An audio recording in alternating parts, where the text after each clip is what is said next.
City centre show में आप सभी दर्शकों का स्वागत है। मुंबई से मैं हूं पूजा भारद्वाज। आज है धनतेरस और एनडीटीवी की ओर से आप सभी दर्शकों को धनतेरस की ढेरों शुभकामनाएं। आज की रौनक किस तरह से मुंबई में नजर आ रही है, सबसे पहले आपको उसकी झलक दिखाते हैं। इस वक्त हम मुंबई के गोरेगांव ईस्ट इलाके में हैं। ज़्यादा बड़ा मार्केट नहीं है, ये शॉपर स्पॉट इस मार्केट को कहते हैं, लेकिन इस देर रात भी आप लोगों की मौजूदगी इस मार्केट में देख सकते हैं। सोने चांदी की दुकान हो, बर्तन की दुकान हो या फूल की खरीदारी हो, इस देर रात भी चल रही है। और हम समझने की कोशिश करते हैं कि बीते साल की तुलना में इस बार की खरीदारी कितनी रही है। ऐसी ही एक दुकान में हम कोशिश करते हैं बात करने की। इस बार का धनतेरस आपके लिए कैसा रहा, खरीदारी कैसी रही? बहुत अच्छा। पहले से तो काफ़ी अच्छा है। इस बार रेस्पॉन्स मिला है और कस्टमर भी घर से बाहर निकल रहे हैं। पिछले 2 साल से जो पैंडेमिक सिचुएशन था उससे लोग बाहर निकले हैं और काफ़ी ख़रीदारी भी कर रहे हैं। काफ़ी लोगों का मन प्रफुल्लित है और बाज़ार में भी आज रौनक है। बीते साल की तुलना में परसेंटेज बताएंगे कितना ज़्यादा इस बार बिक्री ज़्यादा हुई है? इस बार 20 से 25% एक्स्ट्रा बिक्री है। कस्टमर का अच्छा रिस्पॉन्स है काफ़ी। ये बार काफ़ी उत्साहित है कस्टमर भी। रात भी लोग आ रहे हैं। सोना ज़्यादा खरीद रहे हैं या चांदी? दोनों ज़्यादा खरीद रहे हैं। आज के दिन चांदी भी ज़्यादा खरीदते हैं कस्टमर और सोना भी खरीदते हैं। तो लास्ट ईयर के हिसाब से काफ़ी अच्छा है, ये बार बेटर है काफ़ी।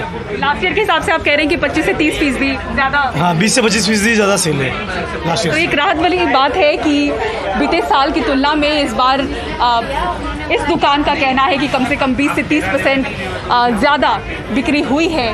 तो बीते साल कोविड के प्रकोप के बीच में जो आर्थिक हालात थे वो काफ़ी ख़राब रहे थे और लगातार हम रिपोर्ट भी कर रहे थे कि बाज़ारों की रौनक गायब है। लेकिन अगर इतनी देर रात भी लोगों की मौजूदगी अगर बाज़ारों में है और सोने चांदी की ख़रीदारी अगर इस तरह से हो रही है कि बीते साल की तुलना से 30% या 25% ज़्यादा हो, तो ये राहत की बात है। तो ये हमने मुंबई की आपको झलक दिखाई है। दिल्ली की क्या तस्वीर है, वहाँ किस तरह से धनतेरस में रौनक नज़र आ रही है, ख़रीदारी कितनी बड़ी है बीते साल की तुलना में, शरद शर्मा हमारे सहयोगी अपनी इस रिपोर्ट में बता रहे हैं। ये लोग कोई सब्ज़ी नहीं खरीद रहे हैं, भंडारा या लंगर की लाइन में नहीं लगे हैं, बल्कि ये सब गहने खरीद रहे हैं।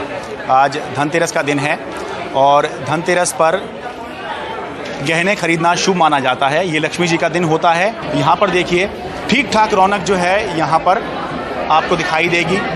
लोग अच्छी खासी संख्या में शॉपिंग करने, गहने खरीदने के लिए निकले हुए हैं। ये शादी की शॉपिंग है या धनतेरस की शॉपिंग है जी? धनतेरस की है। पिछले धनतेरस में और इसमें कुछ अंतर है जी इस बार? पिछले धनतेरस पहले एक्चुअली हम लोग धनतेरस में जब आए थे तो इतनी क्राउड भी नहीं था और दूसरी बात है कि प्राइस भी कम था, बट उसके कंपैरेटिवली हमें यहाँ पे रेट भी एक्स्ट्रा मिल रहे हैं और क्राउड भी काफ़ी हो रखा है इस बार। पिछले साल आए थे आप शॉपिंग करने? नहीं सर, इस साल आया हूँ। पिछले साल क्या कारण रहा नहीं आया? सर कारण कुछ नहीं था, इस साल बीवी का ज़्यादा प्रेशर था तो आना पड़ा। या कोरोना की वजह से बाहर नहीं निकले ऐसा था? नहीं सर, ऐसा कुछ नहीं है। मैम आपने ज़्यादा प्रेशर बनाया या कोरोना का प्रेशर था पिछले साल? नहीं, मैंने ज़्यादा बना रखा है 2 साल से। तो पिछले साल क्या कारण रहा? कोरोना का डर था जिसकी वजह से नहीं आया या फिर? नहीं, कन्विंस नहीं हो रहे थे।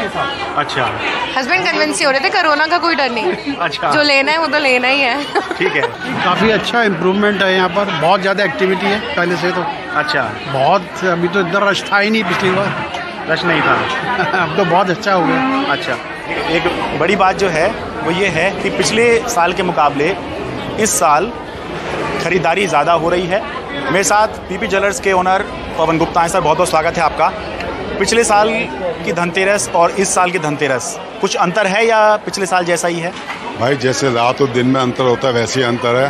पिछले साल तो लोग कोरोना में डर के जी रहे थे, इस बार खुल के जी रहे हैं कि कोरोना लगभग देश से ख़त्म हो चुका है। तो लोग अपनी जो दिल की इच्छाएं थी वो निकाल रहे हैं, पूरी कर रहे हैं। क्योंकि 2 साल से बाहर नहीं निकले। जब बाहर नहीं निकले तो नए कपड़े, नई ज्वेलरी नहीं पहनी। तो इस बार लोग बाहर निकल रहे हैं तो इसलिए तो कोई चांद ज़्यादा ज्वेलरी खरीदेगा। तो कुल मिलाकर 2 बातें हैं बताने वाली कि एक तो कोरोना का डर निकल गया है, इसकी वजह से लोग जो हैं बाज़ार में अच्छी संख्या में निकल रहे हैं, और दूसरा पिछली धनतेरस के मुकाबले इस धनतेरस पर सोना जो है वो 3000 रुपये प्रति 10 ग्राम सस्ता है। दिल्ली के करोल बाग से अपने सहयोगी कैमरा पर्सन मोहम्मद मुरसलीन के साथ मैं शरद शर्मा, एनडीटीवी मीडिया। और अयोध्या में राम की पैड़ी पर दीपोत्सव से पहले लेजर लाइट शो का नजारा देखने को मिला। दीपावली से पहले अयोध्या में सड़कें और घाट रोशनी से नहाए हुए हैं। ये राम की पैड़ी है। दीपोत्सव से पहले यहाँ लेजर लाइट शो रखा गया है, जिसके जरिए राम कथा दिखाई जा रही है। इस लेजर लाइट शो को देखने के लिए लोगों की भीड़ लगी हुई है।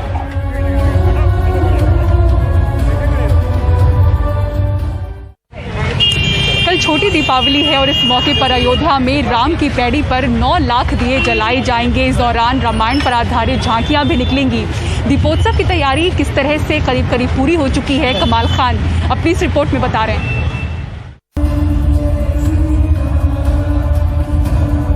अयोध्या में ये राम की पैड़ी पे रोशनियों का नृत्य है। हर रंग की खुश रंग रोशनी। ऐसी मान्यता है कि रावण का वध कर भगवान राम अयोध्या आए तो यहाँ दिवाली मनाई गई। अब उसी को यहाँ दोहराने की कोशिश है। ये इंतजाम यहाँ सरकार करती है। हम लोग इंतजार करते हैं कि कब ये महान पर्व आए और हम लोग ये लेजर लाइट और ये छटा बिखेरती हुई रोशनी को देखें। जिस तरीके से आसमान की 7 रंग बिखेरते हैं, उसी प्रकार से उससे भी ज़्यादा खूबसूरत छटा बिखरती है ये नदी के किनारे, सभी माँ सरयू नदी के किनारे। राम की पैड़ी पे दियों की कतारें सज गई हैं। दियों की सजावट को अलग अलग शक्ल दी जा रही है। कहीं चौकोर, कहीं गोल, कहीं रंग बिरंगी अल्पनाओं के साथ, तो कहीं कोई और शक्ल। हजारों वॉलंटियर्स इस काम में लगे हुए हैं। सारे दिए एक साथ जलाकर इस बार भी एक नया वर्ल्ड रिकॉर्ड बनाया जाएगा। पिछली बार जो है जो हमारा जो है वो लक्ष्य था करीब जो है 5.5 लाख दिए का जो है दीपोत्सव मनाया गया था, जो कि विश्व रिकॉर्ड था, Guinness book of world record था। और इस बार उससे भी बेहतर तैयारी है अपनी जो है। इस बार 7.5 लाख दियों का जो है लक्ष्य है, 7,51,000 का। इस मौके पे रंग बिरंगी झांकियां निकाली जाती हैं। इन झांकियों में रामायण के प्रसंग भी दिखाए जाते हैं और प्रदेश के अलग अलग हिस्सों के लोक कलाकार अपनी कला का प्रदर्शन भी करते हैं। झांकियां की तैयारी भी तकरीबन पूरी है। जो इसके बनावट में दिव्यता है वो लगातार अपग्रेड हो रही है। धीरे धीरे हम लोग उसमें बदलाव करते हैं उनको। इस बार आपको एक अलग नज़रिए से झांकी का संयोजन दिखेगा, जिसमें बहुत सारे लोक कलाकारों के साथ इसको संयोजित किया जाएगा। लगभग आप इसमें हजारों की संख्या में लोग शामिल हैं, कलाकार सहित।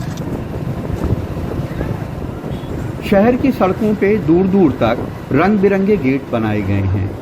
जहां तक नजर जाए रंग बिरंगे गेट ही गेट नजर आते हैं। राम दरबार की झांकियों वाले झंडे भी सड़कों पे सज गए हैं। पूरा प्रशासन इस मौके को यादगार बनाने में लगा है। राम सीता के रूप का अवतरण होगा यहाँ पे अयोध्या में। वहाँ पे कार्यक्रम होगा, फिर कल्चरल कार्यक्रम होंगे हमारे राम कथा पार्क में। उसके बाद राम की पैड़ी में पूरा कार्यक्रम होगा और वहाँ दीपोत्सव का जो मेन कार्यक्रम है दीपक को प्रज्वलित करने का, वो 9 लाख दीपक राम की पैड़ी घाट पे जलाए जाएंगे। अयोध्या में सिर्फ दीपोत्सव नहीं है, बल्कि राम मंदिर बनने के बाद बढ़ने वाले धार्मिक पर्यटन के लिहाज से बड़े पैमाने पे योजनाएं बनाई जा रही हैं। अयोध्या में प्रमोद श्रीवास्तव और कैमरामैन राजेश गुप्ता के साथ कमाल खान, एनडीटीवी इंडिया। बीते साल की तुलना में दिवाली में इस बार बाजारों में रौनक नजर आ रही है। मिठाई कारोबारी भी खुश हैं क्योंकि बीते साल के नुकसान के बाद इस बार उनकी बिक्री अच्छी हुई है, लेकिन महंगाई के दौरान कई चीजें महंगी भी हुई हैं। हिमांशु शेखर की रिपोर्ट देखिए।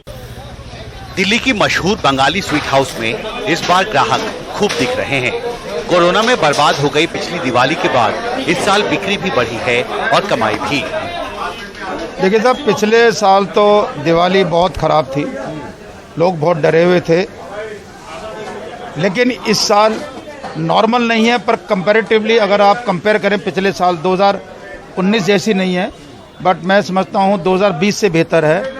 और मैं इस बार समझता हूँ it is between 60 to 70% business है। और इस बार ऑफिस से भी कॉर्पोरेट ऑर्डर्स भी आ रहे हैं आपके पास? कम आ रहे हैं, क्वांटिटी कम हो गई हैं। जो 19 में 200 डब्बे ले रहा था, इस बार वो कह रहा है 100 डब्बे है, वर्क फ्रॉम होम है। हालांकि पहले की तरह दिवाली पार्टियों के ऑर्डर नहीं है। फिर तेल महंगा हुआ है तो लागत बढ़ी है। खाद्य मंत्रालय के ताजा आंकड़ों के मुताबिक 21 अक्टूबर को दिल्ली के रिटेल मार्केट में सरसों तेल की कीमत 190 रुपए प्रति लीटर थी, जो 1 नवंबर को 208 रुपए प्रति लीटर हो गई, यानी पिछले 10 दिन में 18 रुपए महंगी। जबकि इस दौरान वनस्पति घी 140 रुपए प्रति लीटर से बढ़कर 154 रुपए प्रति लीटर का हो गया, यानी 14 रुपए महंगा। पिछले 10 दिन में रिटेल बाजार में खाने पीने का तेल एक बार फिर महंगा हुआ है। चीनी भी ऊंचे रेट पर बिक रहा है और इस वजह से मिठाई दुकानदारों का जो इनपुट कॉस्ट है वो बढ़ गया है। लेकिन बाजार में कंपटीशन इतना ज्यादा है और लोग इस बार पैसे ज्यादा खर्च नहीं कर रहे और इस वजह से वो मिठाइयाँ महंगे रेट पर नहीं बेच पा रहे हैं। फिलहाल बाजार में दिवाली के मौके पर रौनक दिखाई दे रही है और लोग बड़ी संख्या में मिठाई दुकानों पर पहुंच रहे हैं। माहौल जो है बड़ा एक जश्न वाला माहौल है। दिवाली से पूर्व धनतेरस है, जो भी है, ये तो कहने की बातें हैं। एक लोक जिसे कहते हैं, लोक संस्कृति, लोक चेतना, लोक रचना, लोक रंग, वो हम सब मनाने आए हैं। कोरोना बिल्कुल उतार पे है तो ये बात लोगों को उत्साहित कर रही है, लेकिन उन्हें एहतियात तो बरतने की जरूरत अभी है। जाहिर है कोरोना संकट अभी खत्म नहीं हुआ है और आम लोगों को इस जश्न के माहौल में पूरी सतर्कता बरतनी होगी। दिल्ली से कैमरा पर्सन जोसेफ के साथ हिमांशु शेखर, एनडीटीवी इंडिया। तो दिवाली के चलते बाजार भरे हुए हैं, सड़कों पर गाड़ियों का रेला नजर आ रहा है, लोग अपने घरों को सजा रहे हैं। लेकिन इस बार ऐसे कई लाखों परिवार हैं जो दिवाली नहीं मना रहे हैं। कोरोना के चलते उन्होंने अपनों को, करीबियों को खोया है। उनके लिए ये दीपावली कैसी है, देखिए सौरभ शुक्ला की इस रिपोर्ट में। दिल्ली के राजीव गांधी अस्पताल के नोडल अधिकारी डॉक्टर अजीत जैन हमें अपनी पत्नी डॉक्टर प्रेरणा जैन की तस्वीरें दिखाते हुए भावुक हो जाते हैं। अब तक लगभग 5000 से ज्यादा कोरोना के मरीजों का सफल इलाज कर चुके डॉक्टर जैन कोरोना की दूसरी लहर में अपनी पत्नी को नहीं बचा सके। उनकी पत्नी भी दिल्ली के मोहल्ला क्लिनिक में डॉक्टर थीं और मरीजों का इलाज करते करते गुजर गईं। बिल्कुल खत्म हो गया जैसे। जब तक वो थी तो 6 महीने भी कुछ नहीं लगता था। 6 महीने क्या, मैं 6 साल भी ऐसे काम कर सकता था। And I am going to be in hospital only. 48 साल की शशि के आंसू थमने का नाम नहीं ले रहे। उनके पति मनोज कुमार पूर्वी दिल्ली नगर निगम में सफाई कर्मचारी थे। कोरोना की दूसरी लहर में मनोज की मौत हो गई। अब तक न केजरीवाल सरकार द्वारा वायदे के मुताबिक मुआवजा मिला है और न कोई मदद। शशि कहती हैं न घर में रौनक है और न दिवाली मनाने के लिए जरूरी सामान लाने के पैसे। पति के इलाज में गहने भी बिक गए। सब कुछ मैं कैसे मैनेज करूं, हो ही नहीं पाता। दिवाली सोनी सोनी लग रही है, बहुत सोनी सोनी। तो मेरा बेबी गिरवी रखा हुआ है, वो छुट्टा नहीं है। आपको अपने घर के आसपास ऐसे बहुत से परिवार मिल जाएंगे जिनके घरों में अंधेरा है, क्योंकि कोरोना ने उनके घर में कोई दीपक जलाने वाला ही नहीं छोड़ा। देश के बाजारों में जबरदस्त भीड़ है, सड़कें जाम हैं। दिवाली का त्योहार है, लोग एहतियात नहीं बरत रहे। ज़रा शशि जी के दिल से पूछिए, अजीत जी के दिल से पूछिए, जिन्होंने कोरोना में अपनों को खोया है, उसका गम इन्हें पता है। कोरोना अभी गया नहीं है, एहतियात बरतें, मास्क लगाएं, देह से दूरी का पालन करें, क्योंकि जब कोरोना की लहर आएगी तो हमें पता है कि सरकार के दावे कैसे नकली साबित होते हैं। इसीलिए एहतियात ज़रूर बरतें। सहयोगी प्रेम सिंह के साथ सौरभ शुक्ला, एनडीटीवी इंडिया। और बढ़ते आगे, 100 करोड़ रुपए के वसूली के आरोप में महाराष्ट्र के पूर्व गृह मंत्री अनिल देशमुख को गिरफ्तार कर लिया गया है। 6 नवंबर तक ईडी की हिरासत में भेजा गया है। किस तरह से 12 घंटे तक चली पूछताछ के बाद गिरफ्तारी हुई, सुनील सिंह अपनी इस रिपोर्ट में बता रहे हैं। मनी लॉन्ड्रिंग के आरोप में गिरफ्तार अनिल देशमुख को 6 नवंबर तक प्रवर्तन निदेशालय यानी कि ईडी के हिरासत में रहना होगा। अदालत में अनिल देशमुख के वकीलों ने उनकी गिरफ्तारी पर ही सवाल उठाया। सर्वोच्च न्यायालय में और माननीय उच्च न्यायालय में ईडी ने ये भूमिका ली थी कि अनिल देशमुख ये एक अभी तक आरोपी हमने उनको घोषित नहीं किया है, वो एक सस्पेक्ट है और क्योंकि वो एक्यूज नहीं है तो वो इन्वेस्टिगेशन के लिए उन्होंने अपीयर होना चाहिए, ऐसी भूमिका ईडी ने सुप्रीम कोर्ट और हाई कोर्ट में ली थी। 29 तारीख तक ईडी का ये रवैया था या ये स्टैंड था कि अनिल देशमुख एक सस्पेक्ट है, एक्यूज नहीं है। फिर 29 से 2 नवंबर तक ऐसा क्या हुआ जिसमें वो सस्पेक्ट से एक्यूज बन गए, ये उनको दिखाना जरूरी है। जबकि जांच एजेंसी ईडी ने कोर्ट में बताया देशमुख परिवार द्वारा सीधे नियंत्रित 13 कंपनियों और अप्रत्यक्ष रूप से नियंत्रित परिवार की 14 कंपनियों का आपस में लेन देन था। ज्यादातर लेन देन कुछ इस तरह दिखाए गए हैं ताकि अलग अलग स्रोत दिखे। अनिल देशमुख बार और ऑर्केस्ट्रा मालिकों से जुटाए गए 4.7 करोड़ रुपए के मनी लॉन्ड्रिंग में सीधे तौर पर शामिल हैं। 100 करोड़ की वसूली के आरोपों में विदेशी एंगल से इनकार नहीं किया जा सकता, इसलिए उसकी भी जांच ईडी कर रही है। उनका वर्ली का फ्लैट उनकी पत्नी आरती देशमुख के नाम पर 2004 में पूरी तरह से नकद में खरीदा गया था, लेकिन डीड 2020 में रजिस्टर की गई, जब देशमुख गृह मंत्री थे। अनिल देशमुख ने मनी लॉन्ड्रिंग में अहम भूमिका निभाई है। ईडी ने अनिल देशमुख के खिलाफ मनी लॉन्ड्रिंग का मामला बनाने के लिए अनिल देशमुख के एसोसिएट्स, उनके पीए, उनके सीए और उनसे जुड़े अन्य लोगों के बयानों का हवाला दिया है। जिस परमवीर सिंह की वजह से अनिल देशमुख आज सलाखों के पीछे हैं, वो परमवीर सिंह खुद भी आज फरार हैं। मुंबई और ठाणे की 2 अदालतें उनके खिलाफ गिरफ्तारी वारंट जारी कर चुकी हैं। बहरहाल 4 महीने बाद अनिल देशमुख तो हाजिर हो गए, लेकिन क्या परमवीर सिंह भी हाजिर होंगे? मुंबई से कैमरामैन अशोक महाडिक, राजेंद्र दयालकर के साथ सुनील सिंह, NDTV इंडिया के लिए। महाराष्ट्र के पूर्व मुख्यमंत्री देवेंद्र फडणवीस ने महाराष्ट्र सरकार में कैबिनेट मंत्री नवाब मलिक पर आरोप लगाया कि उनके अंडरवर्ल्ड से रिश्ते हैं और बहुत ही जल्द दिवाली के बाद वो सबूत सामने रखेंगे। और नवाब मलिक ने उनको चुनौती दी है कि वो जो आरोप लगा रहे हैं उसे साबित करें और सबूत सामने रखें। तो किस तरह से ड्रग्स की जांच से निकला मामला अब सियासी जंग बनता दिख रहा है महाराष्ट्र में, सोहित मिश्रा की इस रिपोर्ट में देखिए। कल मैंने जयदीप राणा को लेकर मंगलवार के दिन भी कैबिनेट मंत्री नवाब मलिक की ओर से ड्रग्स क्रूज मामले में आरोप प्रत्यारोप का दौर जारी रहा। उन्होंने देवेंद्र फडणवीस को चुनौती दी और फिर समीर वानखेड़े पर हमला किया। कहा गया कि नवाब मलिक के अंडरवर्ल्ड कनेक्शन है। 62 साल का जीवन इसी मुंबई शहर में बीता। किसी माई के लाल में हिम्मत नहीं कि नवाब मलिक किसी अंडरवर्ल्ड से जुड़ा हुआ है, ये कभी उंगली भी उठाकर मेरे तरफ दिखा सके। आप उनकी सारी तस्वीरें देख लें, जूते देख लें। लू विटॉन का जूता 2-2 लाख रुपए का है, जूते बदलते रहते हैं। बर्बरी के शर्ट आप देखेंगे जो 50,000 से ऊपर शुरू होता है।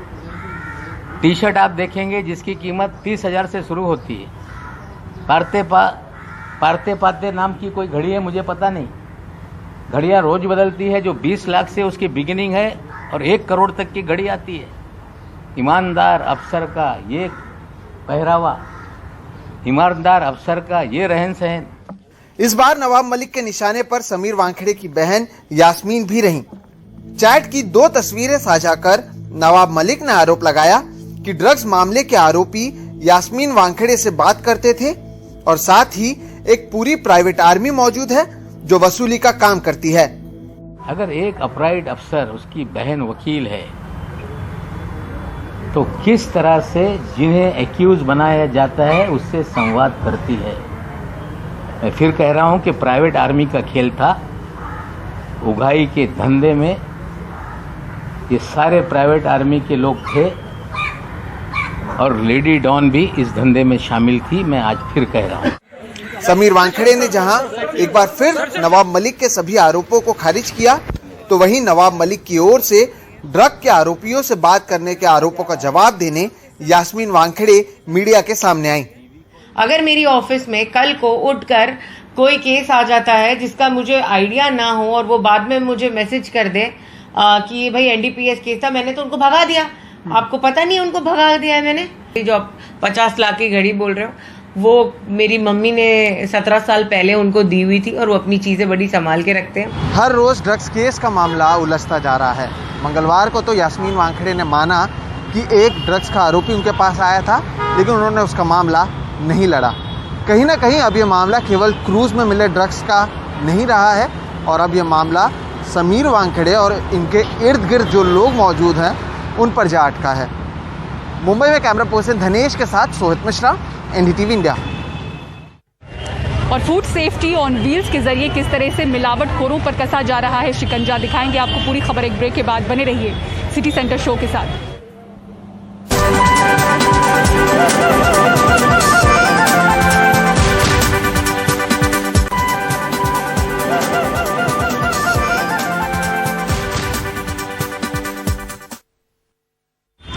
और दिवाली के दौरान मिलावटखोरों पर भी शिकंजा कसता जा रहा है। फूड सेफ्टी ऑन व्हील्स के जरिए किस तरह से ये मुहिम आगे बढ़ रही है, परिमल कुमार अपनी इस रिपोर्ट में बता रहे हैं।